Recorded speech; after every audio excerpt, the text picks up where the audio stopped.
So Sky, for 2009, North is introducing its first race board. Can you tell us a little bit about what, obviously it has a very different shape, different fin configuration, etc. What went into the development of this board, and what are the performance characteristics that North was going for in developing this particular model?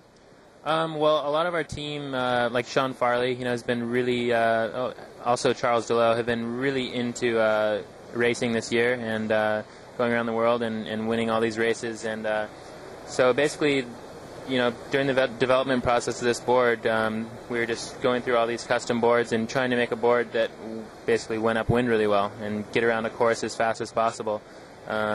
Most of that is just being able to go upwind. The first person to reach the windward mark is the one who usually wins the race. So our goal was just to make a board that went upwind well and was comfortable enough to ride downwind. And what we ended up with is a board that not only did that, but also rides in really light wind. So you can get out, if you can fly a kite, if you can be on a 14 or 16 in really light wind, step on this board and you can get out and cruise in ridiculously light wind.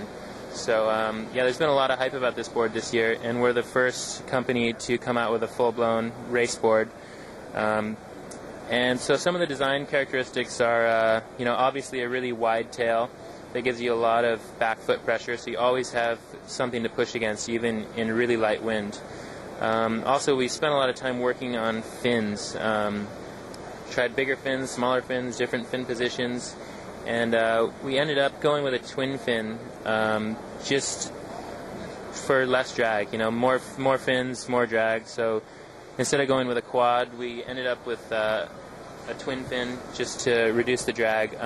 They're angled out like this so that when you're on edge, if you can imagine, your board's riding flat like this, so when you're on edge, you have the most amount of fin vertically straight down in the water. What that also does is it brings this fin up sort of out of the water and reduces drag on the water releasing off your toe side. We had a podcast a few months ago with a custom board maker who is really getting into the development of race boards. And one of the things that he said is that with race boards that, they go upwind great, etc., but as far as using them for any type of surf or freestyle or anything, they're not designed for that. Is that basically what's going on with this board?